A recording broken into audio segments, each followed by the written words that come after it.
Hello friends, नमस्कार। कैसे हैं आप लोग? उम्मीद करती हूँ कि आप सभी लोग बहुत अच्छे होंगे, मस्त होंगे, स्वस्थ होंगे, अपने जीवन को एंजॉय कर रहे होंगे, अपने जीवन में सब कुछ बहुत अच्छा मैनिफेस्ट कर रहे होंगे। गाइस, पिछला जितना भी वक्त निकला है इसमें आप सबकी बहुत ज़्यादा हीलिंग हुई है। ये कंफर्म मैं आपको बता रही हूँ, क्योंकि जितनी भी इस टाइम पर डिवाइन सोल्स हैं उनको बहुत ज़्यादा हील ऑटोमेटिकली भी किया गया है, और जिन्होंने कॉन्शियसली हील किया है उनके लिए तो बहुत ही अच्छी बात है, बहुत बेहतर है।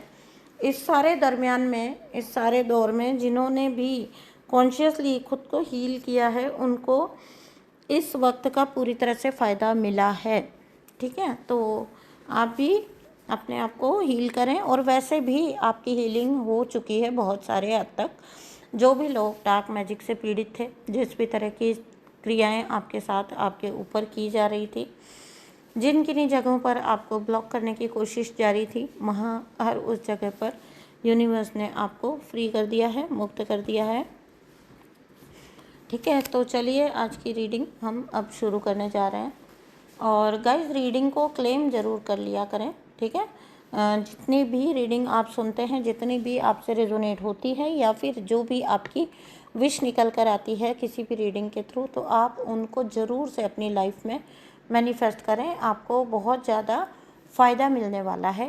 ठीक है, और अगर आप रीडिंग बुक करना चाहते हैं तो आप कर सकते हैं। नंबर आपको टाइटल में मिल जाता है, वहाँ से आप मुझसे कांटेक्ट कर सकते हैं और मैं आपको सारी डिटेल्स वहाँ से आपको प्रोवाइड कर दी जाएंगी। साथ ही साथ अगर आप कोई हीलिंग बुक करना चाहते हो तो आप कर सकते हो। अगर आप टैरो सीखना चाहते हो तो भी आप मुझसे कांटेक्ट कर सकते हैं। टैरो रीडिंग कोर्स जिन लोगों ने भी मेरे साथ किया है, आज कई लोग उनमें से बहुत अच्छे से अपना एक कैरियर परस्यू कर रहे हैं। ठीक है, तो आप भी अगर चाहें तो आप टैरो रीडिंग सीख सकते हैं। गाइस, अगर आपको रीडिंग पसंद आती है ना, तो आप प्लीज़ चैनल को सब्सक्राइब ज़रूर करा करें। ये आपका एक छोटा सा सब्सक्राइब करना होता है या लाइक करना होता है, लेकिन हमारे लिए बहुत बड़ा मोटिवेशन, बहुत बड़े सपोर्ट का काम करता है। और रही बात रीडिंग की, तो अभी कुछ दिन ऐसे ही रीडिंग्स आएंगे, क्योंकि थोड़ा सा आप समझ सकते हैं, आप सब भी इन्हीं चीज़ों में बिज़ी होंगे। जो भी सफाइयाँ वगैरह चल रही हैं, तो सेटअप जो है वो थोड़ा सा करना होगा अभी थोड़ा सा, क्योंकि हमारे यहाँ पर जब हमने काम छेड़ा है तो सडनली बारिशें चालू हो गई हैं, तो वो सब कुछ बीच में अधूरा पड़ा है, अस्त व्यस्त पड़ा है सब कुछ। अच्छी खासी धूप भरा मौसम था। आप लोग बताइएगा आपके वहाँ मौसम कैसा है? ये पता नहीं क्या हो रहा है ना। कुदरत भी अपना पता नहीं कौन सा रंग दिखा रही है। खैर, हमारे ही किए चीज़ें हैं जो हमने फॉर ग्रांटेड ले लिया नेचर को, तो आज नेचर अब जब अपना रंग दिखाती है तो हम परेशान होते हैं।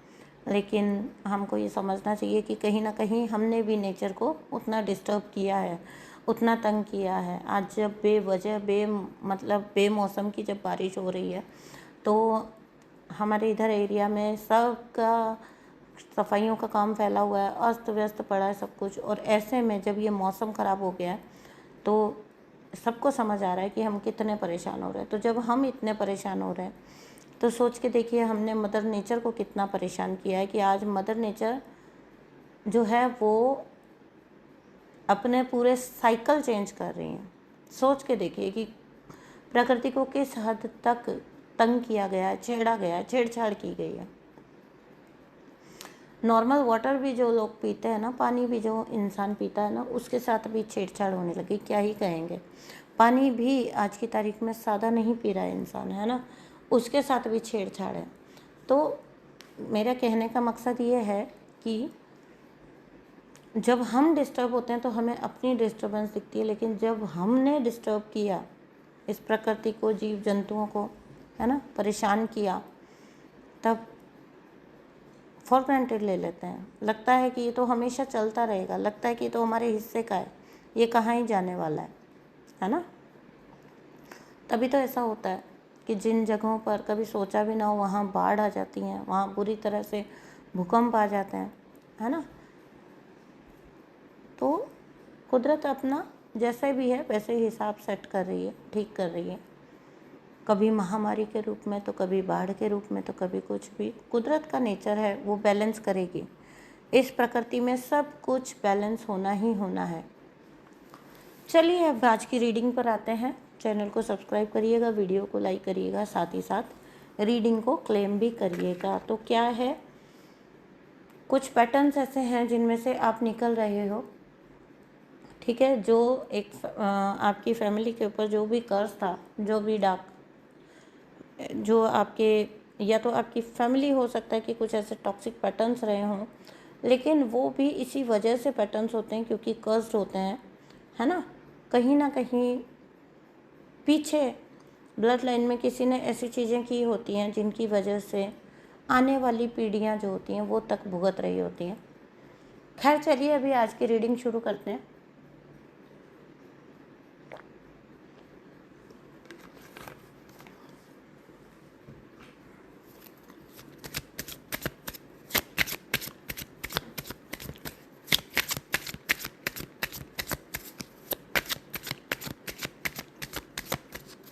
Thank you so much dear. नाम क्या है मेरा?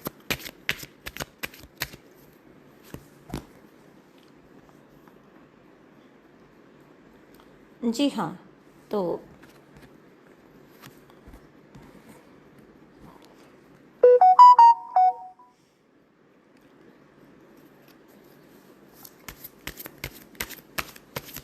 कोई इंतज़ार में रहा है बहुत लंबे वक्त से। कुछ ऐसा फैमिली पैटर्न होगा जहाँ पर एक ऐसे टॉक्सिक साइकिल चलते आए हैं, है ना। ये आपके इन लॉज हो सकते हैं, आपकी इन लॉज फैमिली हो सकती है, आपके मैरिड पार्टनर की फैमिली हो सकती है, आपके स्पाउस के कुछ पैटर्न ऐसे हो सकते हैं। एक जो ऐसा पैटर्न होंगे जो कि कहीं ना कहीं पास्ट से चले आ रहे हैं। किसी फैमिली का मैटर है, 10 ऑफ पेंटिकल्स। किसी फैमिली का, आपकी फैमिली हो सकती है, आपके इन लॉज की फैमिली हो सकती है। ऑब्वियसली मामला जो है वो फैमिली का ही है। मुझे लगा ही था कि कहीं ना कहीं कोई ऐसी चीज़ निकल के आएगी जिसमें आपकी फैमिली, और वो भी बहुत पहले से जो चीज़ें हैं वो इन्वॉल्वमेंट रही होगी, ठीक है ना। तो कुछ ऐसे पैटर्न रहे हैं जो पास्ट से चलते चले आ रहे थे, है ना। और यही पैटर्न जो है वो आपके या तो स्पाउस या तो इन लॉज ने अच्छे से दोहराए हैं। आपके जीवन पर बहुत बड़ा असर इनका डला है। मैं जब कहती हूँ कि एक ख़ानदान में जब कोई डिवाइन सोल आ जाती है, जब कोई डिवाइन सोल पैदाइश होती है, बहुत लंबे वक्त से जिन घरों में, जिन ख़ानदानों में कुछ ऐसे चल रहे होते हैं कि ऐसे पैटर्न चल रहे होते हैं कि आप मान लीजिए कि जहाँ पर मतलब पीढ़ियों पीढ़ियों से वो पैटर्न ब्रेक नहीं हो रहे हैं, एक के बाद एक जनरेशन वही पैटर्न दोहराती जा रही है, उसी सेम तरीके से जीवन जिया जा रहा है, उसी सेम तरीके से परंपराएं चल रही हैं, या कुछ भी कह लो, इनको कंडीशनिंग चल रही है ना। वो ऐसा हो जाता है कि एक तरह से जैसे हिस्सा बन जाते हैं, है ना। यही वजह थी। ये आपकी साइड भी, आपके खुद के फैमिली साइड भी कुछ ऐसे पैटर्न रहे होंगे जिनकी वजह से जाने अनजाने में, देखिए यहाँ पर कार्मिक रिलेशनशिप का कार्ड है, तो आप लोगों ने किसी भी तरीके से, किसी भी रूप में एक कार्मिक रिलेशनशिप को जाने अनजाने अट्रैक्ट कर लिया अपनी लाइफ में, क्योंकि आपके पीछे से जो ब्लड लाइन चलती चली आ रही है उसमें कुछ ऐसे टॉक्सिक पैटर्न रहे होंगे, या ऐसे कुछ जनरेशनल पैटर्न्स रहे होंगे, जनरेशनल कुछ चीज़ें ऐसी रही होंगी जिनकी वजह से अगेन एंड अगेन लोग जो हैं सेम ही जो पैटर्न है वो अपनी लाइफ में मैनिफेस्ट करते जा रहे थे। और वही चीज़ आपके साथ भी हुई कि आपने किसी कार्मिक रिलेशनशिप को जो है मैनिफेस्ट कर लिया अपने जीवन में, है ना। तो इसने आपके जीवन को बहुत बुरी तरह से, बहुत ही ज़्यादा हद तक प्रभावित किया है। एक जाल में फंसने के बाद आप दूसरे, तीसरे, चौथे जाल में फंसते ही चले गए। आपको खुद भी पता नहीं चला कि आप कब इस चीज़ के अंदर पूरी तरह से ऐसे घुस गए, ऐसे डाल दिया गया आपको कि आपने बहुत हेल्पलेस फील किया है। लंबे वक्त तक आपने ऐसा फील किया है कि आप बहुत हेल्पलेस हो। एक होता है ना, जैसे किसी उड़ती चिड़िया के पर काट दिए जाए तो उसे कैसा फील होगा। ठीक है, आपका यहाँ पर कर्मा जो था वो रिलीज़ करने का था, फॉरगिव करने का था, है ना। आपको इन रिश्तों को या इन पैटर्न्स को या इन कंडीशनिंग्स को रिलीज़ करना था, हील करना था। यही वजह है कि ये पैटर्न आपके साथ चलते चले आए, आपको आपके ख़ानदान में भी मिले, आपको आपके परिवार में भी मिले। और आपने देखा होगा कि कोई एक ऐसे 1, 2, 10 चीज़ें ऐसी होंगी जो आपके पीढ़ियों से आपके घर में दोहराती चली आ रही हैं। ये जो कार्मिक रिलेशनशिप मैं कह रही हूँ, ये बहुत सारों के साथ सिबलिंग्स में भी होंगे। ठीक है, माता पिता या सिबलिंग्स में भी होंगे। एक बात मैं आपको बताती हूँ कि अगर किसी फैमिली में जो दादा होते हैं वो टॉक्सिक होते हैं ना, अगर दादा टॉक्सिक हैं तो ये बहुत ज़्यादा चांसेस बढ़ जाते हैं कि उस परिवार में जो पिता है वो भी टॉक्सिक नेचर का ही होगा, है ना। जो फादर फिगर होंगे वो भी टॉक्सिक ही होंगे। और उसके बाद ये बहुत पॉसिबिलिटी हो जाती है, क्योंकि जो दादा का कर्म होता है, जो ग्रैंडफादर का किया हुआ कर्म होता है, ये मैं रियलिटी बता रही हूँ आपको, कोई ये ऐसी हवाई बातें नहीं है। जो दादा का कर्म होता है वो पोती को भुगतना होता है। ठीक है, तो मैंने ऐसे केस देखे हैं जहाँ पर जो पैटर्न जो दादा का रहा हो या पिता का रहा हो, है ना, जब बेटी अपने इन लॉज में गई, ससुराल में गई, स्पाउस के साथ गई, तो उसने उन्हीं सेम पैटर्न्स को वहाँ पर फेस किया है या उसी प्रकार की टॉक्सिसिटी उसने वहाँ पर फेस की। ठीक है, अपनी फैमिली में जो पैटर्न देखते हुए एक लड़की आगे गई, उसने वहाँ आगे जाकर भी सेम ही पैटर्न देखा, सेम ही पैटर्न महसूस किया, फील किया और उसको बाकायदा सफ़र किया। तो जो दादा का जो कर्म था, है ना, जितना भी कर्म था दादा का, जो भी बुरा कर्म था, टॉक्सिसिटी थी, वो उनके पोती ने रिलीज़ करना ही पड़ेगा, उनकी पोती को। ठीक है, तो उसी ख़ानदान की लड़कियों को वो चीज़, और ख़ास तौर से जो बड़ी लड़की होती है उससे वो चीज़ जो है वो रिलीज़ करनी होती है। उसको उस चीज़ का एक जो, जिसको हम कहते हैं, क्या कहते हैं उसको, माध्यम कह लो, मीडियम कह लो, बनना ही पड़ता है। तो आप देखिएगा आप में से कितने लोगों के साथ ये वाली बात जो है वो रिजोनेट होती है। ठीक है, तो कोई एक बहुत ज़्यादा ही आपको कार्मिक कनेक्शन मिला जिसने आपको बहुत ज़्यादा, मैं कहूँगी बहुत ही ज़्यादा, ठीक है, आपको निचोड़ा है, आपको बहुत ज़्यादा घसीटा है, कह लो, कैसे भी कह लो, आपसे टॉक्सिसिटी के, जिसमें सारे लेवल पूरे हो गए, मतलब सारे लेवल क्रॉस हो गए। इस हद तक ही आपने बर्दाश्त की है टॉक्सिसिटी अपने लाइफ में। ये कोई ऐसा व्यक्ति था जो मैजिशियन की ऊर्जा में था, सिर्फ़ और सिर्फ अपने बारे में सोचना, सिर्फ़ और सिर्फ अपने आप पर सेल्फ ऑब्सेस्ड होना, मेरी इनकी अपनी मर्जी और बाकी सब कुछ, किसी का कुछ भी नहीं, बाकी सब जो है वो अपना खुद देखें, इन्हें कोई लेना देना कोई मतलब नहीं। ये व्यक्ति ऐसे रहे होंगे जिन्होंने अगर शादी की थी तो शादी का मतलब ये नहीं समझ पाए, जिन्होंने अगर बच्चे पैदा हुए तो पेरेंटहुड का मतलब इन्हें नहीं समझ आया। अगर ये मेल स्पाउस था तो इसको कभी ये समझ नहीं आया कि एक फादर की क्या अहमियत होती है या एक पति की क्या अहमियत होती है ना। अपनी अहमियत इन द सेंस ईगो के रूप में तो इन्हें समझ आती थी कि सबको इनके लिए करना चाहिए, सबको, सभी इनकी सेवा करें, सब इनको रिस्पेक्ट करें, सब इनके आगे पीछे नाचें। लेकिन एक फादर जब आप होते हो या एक हस्बैंड जब आप होते हो तो आपकी अपनी सेल्फ ड्यूटीज़ भी कुछ होती हैं। इस व्यक्ति को सिर्फ अधिकार समझ आते हैं, इस व्यक्ति को, इन लोगों को ज़्यादा भी हो सकते हैं, आपके इन लॉज भी हो सकते हैं स्पाउस के साथ मिले हुए, इन लोगों को कभी अपने कर्तव्य समझ ही नहीं आए। जो करेंगे वो आप करेंगे, ठीक है, जो भी बेहतर करना होगा वो आपकी जिम्मेदारी है ना। इनका कुछ भी जिम्मेदारी नहीं बनती है। ऐसी विचारधारा के लोग आपसे टकरा गए थ्रू आउट आपकी जर्नी, आपकी लाइफ ऐसे लोग आपको मिल गए जिन्होंने भयंकर रूप से आपको उस चीज़ के अंदर रखा जिस चीज़ के अंदर रहना, अगर आपके इस जन्म की पर्सनैलिटी को देखें, इस जीवन की पर्सनैलिटी को देखें, इस लाइफ टाइम की, तो आप ऐसे किसी भी कनेक्शन में रहना डिज़र्व भी नहीं करते थे। ना ही आप ऐसा किरदार थे कि आप इन सब चीज़ों में फंसते। लेकिन क्योंकि पास्ट के कुछ कर्म ऐसे रहे होंगे या पास्ट से कहीं कुछ चीज़ें जो है अनरिजॉल्व रह गई, तो आपको वो लेकर आनी पड़ी। या फिर ये भी हो सकता है कि आपकी ही फैमिली के अपने कोई टॉक्सिक पैटर्न्स थे जो आपको भुगतान करने पड़े। आपके ये सुनने से कड़वा लग सकता है क्योंकि कोई भी ये मानने को तैयार नहीं होगा कि उनके पूर्वजों ने भी कभी कुछ गलत किया हो सकता है।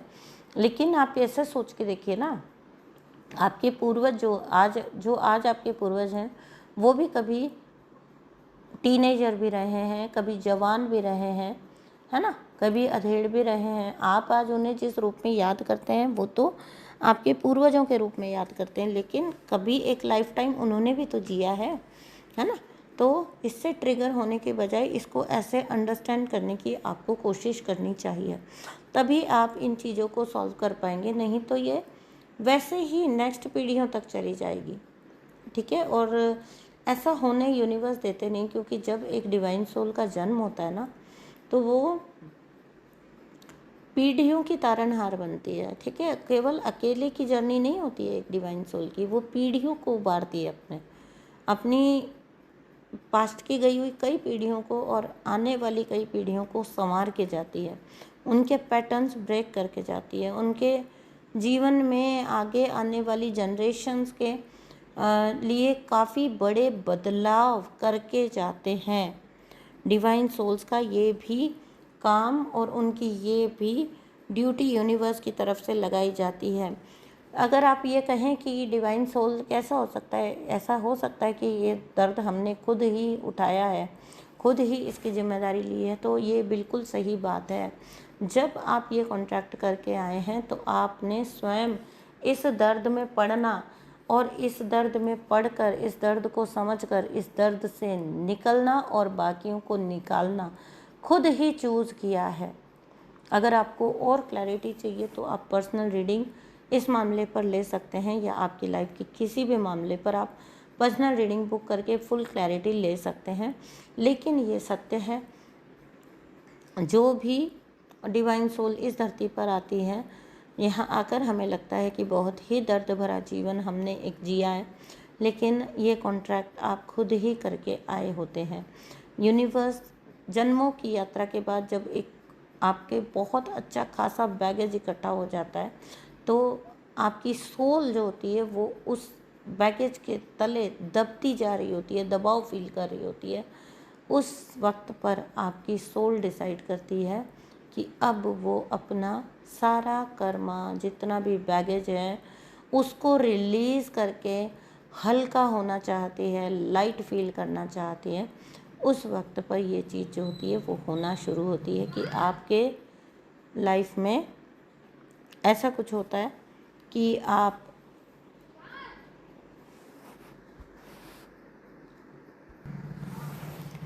सॉरी गाइस, बाहर कोई आ गया था तो एकदम से मेरा ध्यान उधर भट गया।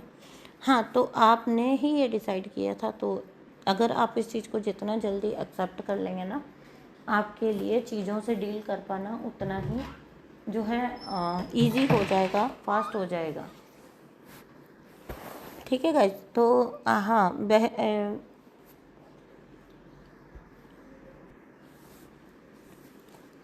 ठीक है गाइस, तो आप लोगों के लिए लाइफ में ऐसी चीज़ें पैदा करने वाले व्यक्ति को या लोगों को, है ना, मैं यहाँ पे मुझे लोगों की फीलिंग ज़्यादा आ रही है, किसी पूरी फैमिली के, किसी के सभी इन लॉज के इन्वॉल्व होने की संभावना मुझे ज़्यादा दिख रही है। तो थोड़ा सा मैं इस पे एक नज़र डालना चाहूँगी कि ये लोगों की मंशा क्या है, या फिर अब इन लोगों का क्या रुख रहेगा, या ये क्या अगर भुगतान बताते हैं यूनिवर्स, तो ये क्या भुगतान करने वाले हैं, ठीक है। तो इस टाइप के लोग जो हैं वो किस प्रकार के भुगतान अब करेंगे।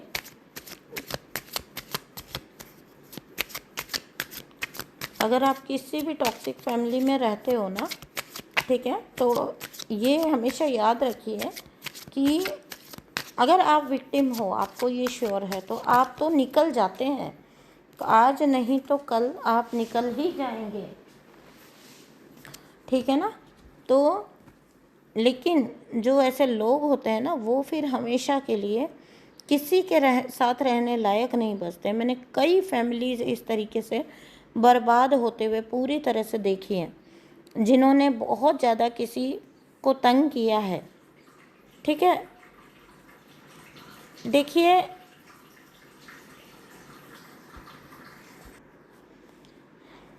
देखिए जो भी आपके साथ हुआ है वो चुकाना तो पड़ेगा, ठीक है। मुझे ऐसा लग रहा है कि इन लोगों को, जिन्होंने आपके साथ जो भी चीज़ें की हैं, है ना, तो इनको इनकी देखो, एक तो इनका ना सबसे बड़ी क्वालिटी ये रही होगी कि बहुत ही ज़्यादा जल्दबाज डिसीज़न लेने वाले लोग हैं ये, ठीक है। इनके किसी भी डिसीज़न में आपको कभी कोई समझदारी नज़र नहीं आएगी। हालांकि उम्र में हो सकता है ये लोग अच्छी खासी उम्र खा चुके हों, लेकिन उस लेवल की इनमें अक्ल आई ना हो, ठीक है।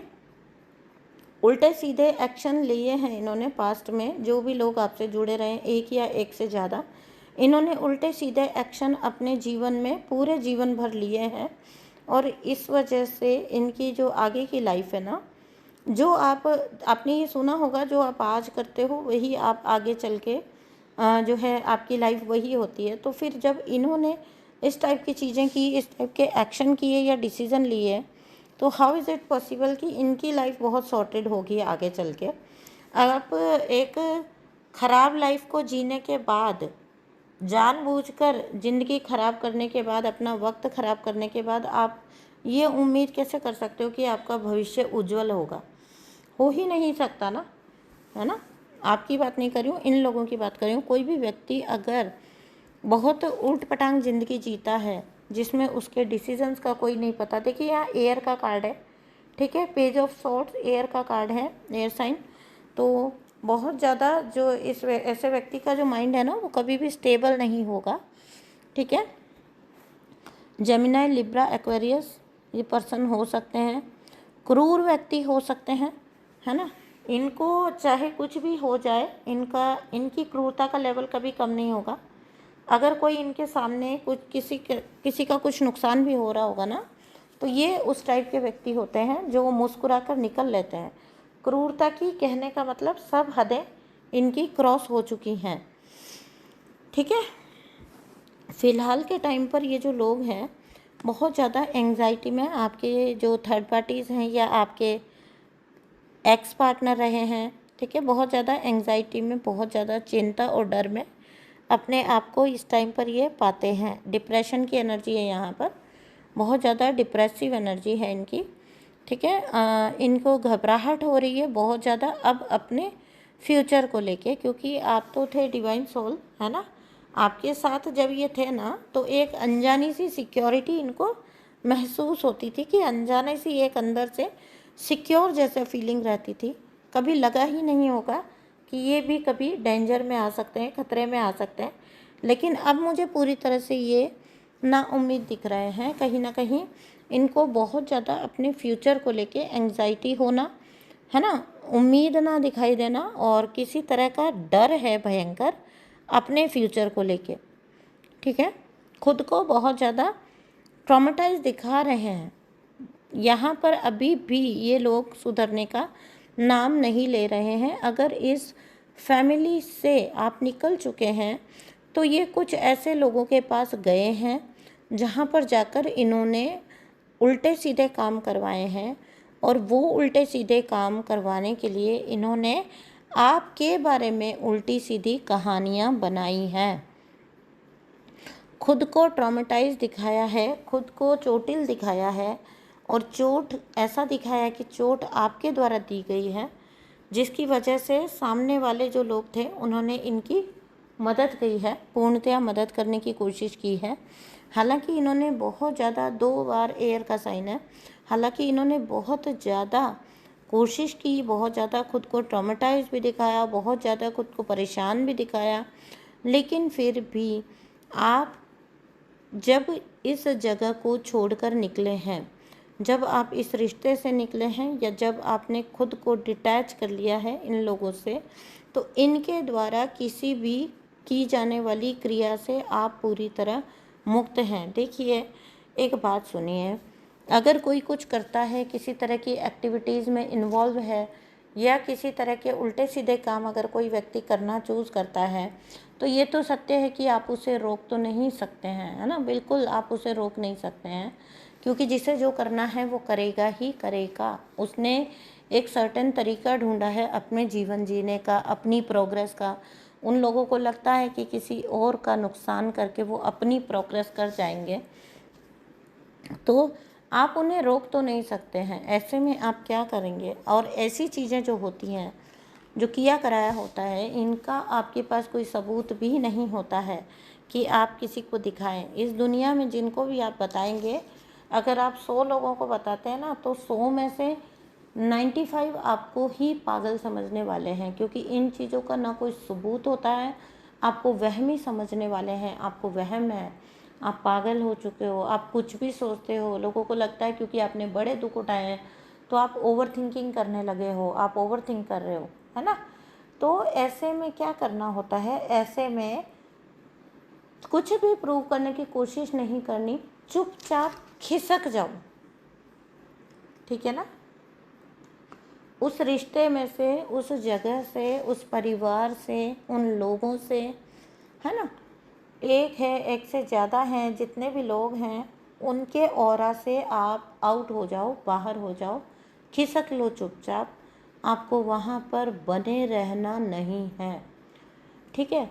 जब आप निकल, क्योंकि जब आप ऐसे माहौल के बीच में रहते हो ना, ऐसे लोगों के साथ रहते हो, तो बहुत पॉसिबिलिटी होती है कि आपको, बहुत इजी भी होता है, आपकी कोई चीज़ मिल जाए उनको, है ना, ले लें आपकी कोई चीज़, आपकी बॉडी का कुछ भी, जैसे आपको भी पता है कि नेल्स या बाल वगैरह, जो भी जिन भी चीज़ों को यूज़ किया जाता है, बहुत पॉसिबल हो जाता है उन लोगों के लिए इन सब चीज़ों को हासिल करना। या फिर आपके कपड़े ले लेना, ठीक है, आपको कुछ खिला देना, आपके खाने में कुछ मिला देना, है ना, कुछ भी हो सकता है, ठीक है। तो जब आप मूव कर जाते हैं ना ऐसी जगहों से, तो आधा इलाज तो आप अपने आप ही कर देते हैं। ऐसी जगहों से निकल जाते हैं ना आप, तो ये समझिए कि आपने 70 to 80% तो उस चीज़ प्रॉब्लम को सॉल्व कर दिया, ठीक है। अब यहाँ पर मैंने एक भी जगह पर फ़ोटो की बात नहीं की है, बिकॉज फ़ोटो एक ऐसी चीज़ है, उसको हम चाह कर भी नहीं कर सकते। आजकल के ज़माने में फ़ोटो कोई भी कहीं से भी किसी की भी हासिल कर सकता है, तो इस स्ट्रगल में ना ही पड़े तो अच्छा होगा, ठीक है। तो इसलिए मैंने इस चीज़ का नाम नहीं लिया। आप जब हट जाते हैं तो 70 to 80% प्रॉब्लम आपकी सॉल्व हो चुकी होती है। उसके बाद आपने क्या करना है? तुरंत बाद सोचते जाएं, हाय कोई ऐसा क्यों, कैसे कर सकता है, उसने मेरे साथ ऐसा किया तो क्यों किया, मैंने उसको कितना माना, मैंने उसका कितना किया, मैंने तो अच्छा ही रखा, उन्होंने मेरे साथ ऐसे नहीं। जब आप निकल गए ना, तो आप मेंटली इमोशनली भी पूरी तरह से निकलने की कोशिश करो। और ये बेहतरीन तरीके से होता है जब आप खुद को हील करते हो और मेडिटेशन करते हो, मेडिटेट करते हो, ठीक है ना। तो जब आप वहाँ से निकल गए, तो जल्द से जल्द कोशिश करिए कि आप अपने कॉर्ड्स कट करें, आप अपने आप को अलग करें, पूरी तरह से विच्छेद करें, फिज़िकली, मेंटली, इमोशनली, ठीक है, ये करें। जब आप ये करना शुरू करेंगे, तो आपका बचा खुचा जो एनर्जी आप रिसीव कर सकते हैं, पॉसिबिलिटी है, वो असर भी आपके ऊपर होना बंद हो जाता है।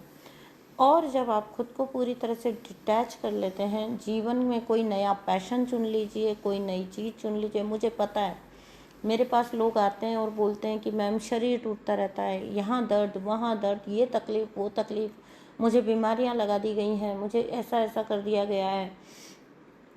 छोटी छोटी उम्र में ऐसे वाले रोग सुनने को मिल जाते हैं, जो सुन के मुझे ताज्जुब होता है कि आपको अभी से, तो बोलते हैं कि हाँ जी अभी से।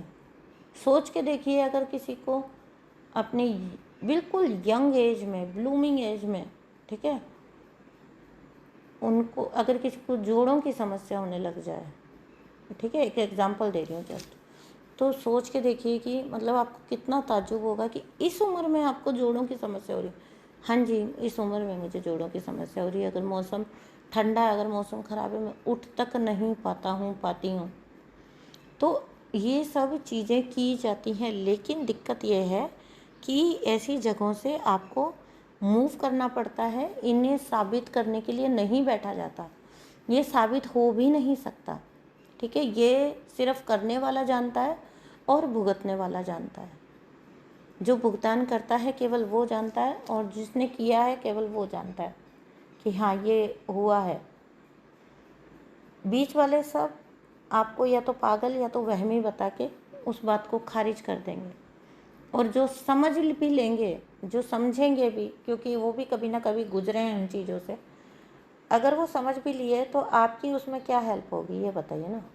अगर कोई समझ भी लिए ना तो वो आपको यही सजेस्ट करेंगे कि आप डिटैच हो जाएं, आप एनर्जी कट कर लें, ताकि आप पर उन चीज़ों का असर उस लेवल तक होना बंद हो जाए जिस लेवल तक हो रहा है जब आप उन चीज़ों को, उन लोगों को अपनी एनर्जी दे रहे हो।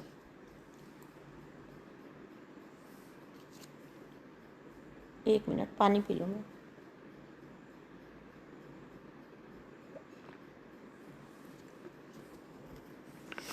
ठीक है, तो आई थिंक मैंने आपको कार्मिक का रिलीज का पैटर्न अच्छे से समझाया है। और उसके आगे की स्टेज होती है जब आप सफलतापूर्वक अपनी हीलिंग कर ले जाते हो और अपनी लाइफ में आगे मूव कर जाते हो, और पीछे जो हुआ सो हुआ फॉरगिव भी करके अपनी आत्मा को क्लीन करके आप आगे निकल जाते हो और ये एक्सेप्ट कर लेते हो कि ये आप ही की आत्मा की यात्रा थी। That is the point. वो एनर्जी बैकफायर कर जाती है, क्योंकि अब उसको आपके ऊपर फीड करने के लिए कुछ मिल ही नहीं रहा, एनर्जी ही नहीं मिल रही है। ठीक है, आपके डर के ऊपर, आपके वहम के ऊपर, आपके फियर के ऊपर, आपकी एंग्जाइटी के ऊपर ही तो ये जो भी भेजी हुई चीज़ें होती हैं ये फीड करती हैं। ठीक है, तो जब आपने ही इन्हें ऊर्जा देनी बंद कर दी तो अब ये कहाँ जाएंगी? ये जाएंगी वापस अपने जिन्होंने भेजी है, जहाँ से सोर्स है इनका, वहाँ जाएंगी। ठीक है, सोर्स तो खैर एक है, मैं उन ऊपर वाले सोर्स की बात नहीं कर रही हूँ, भगवान की बात नहीं कर रही हूँ। सोर्स मतलब जहाँ से इन्हें भेजा गया था, जहाँ से इन्हें ऑर्डर मिला है, वहीं पर ये बैकफायर करती हैं जाकर उस टाइम, क्योंकि निकला हुआ तीर देखो कहीं तो जाकर लगेगा। अब आपने क्या किया, तीर की दिशा बदल दी। ठीक है, इसको ऐसे इमेजिन करिए, आपकी साइड एक तीर छोड़ा गया था, एक एरो छोड़ा गया था, अटैक डाला गया था, और आपने उसका डायरेक्शन मोड़ दी। तो जब आपने उसको अपनी साइड से डायरेक्शन उसकी मोड़ दी तो वो अब डायरेक्टली उसे कहीं तो जाकर लगना है। अब वो वापस जाके वहीं लगेगा जहाँ से वो आया था। ठीक है, तो आई होप मैं आप लोगों को बहुत अच्छे से समझा पाई। आप इस चीज़ से आउट हो चुके हो या हो जाओगे। ठीक है, और इसका प्रबंध आपके लिए ईश्वर, परम सत्ता, यूनिवर्स आपके लिए कर दे रहे हैं। आप उसे इंजॉय करिए। अब जो अपकमिंग फेज़ है आपकी लाइफ का, हीलिंग का फेज़ है, उसे इनवाइट करिए अपने जीवन में। उन चीज़ों को बहुत खुशी खुशी स्वीकार करिए और आप पाएंगे कि आपके जीवन ने एक नई ही दिशा ले ली है। जिन लोगों ने भी आपके साथ जो कुछ भी किया, उन्हें उन चीज़ों के लिए फॉरगिव कर दें। आप आगे बढ़ जाएं। फॉरगिव इसलिए नहीं कर दें क्योंकि ताकि उनका भला हो, मैं ये नहीं कह रही हूँ। फॉरगिव इसलिए कर दें ताकि आपका भला हो। आप मूव ऑन नहीं कर पाएंगे जब तक फॉरगिव नहीं करेंगे। अपने मन और अपनी आत्मा को क्लीन करके आगे बढ़ जाइए, है ना। और तभी उन ऐसे लोगों का कर्मा जो है वो पूरी तरह से फुल फ्लेजेड शुरू होगा। ठीक है, जैसे ही आपकी ही एनर्जी से ये लोग बच रहे होते हैं, आपकी ही एनर्जी का उपयोग करके ये लोग बच रहे होते हैं, आप निकल जाएंगे, इनका कर्मा इनको मिलना शुरू हो जाएगा। ठीक है गाइज, तो मैं मिलती हूँ आपसे नेक्स्ट रीडिंग में। तब तक के लिए अपना बहुत सारा ध्यान रखिए। Thank you so much for listening. और थोड़ा सा कॉप अप करिए, जल्दी ही फुल फ्लेजेड रीडिंग्स आएंगी। ठीक है गाइज, और आपको ये रीडिंग कैसी लगी मुझे ज़रूर कमेंट बॉक्स में बताइए। Thank you so much and bye bye.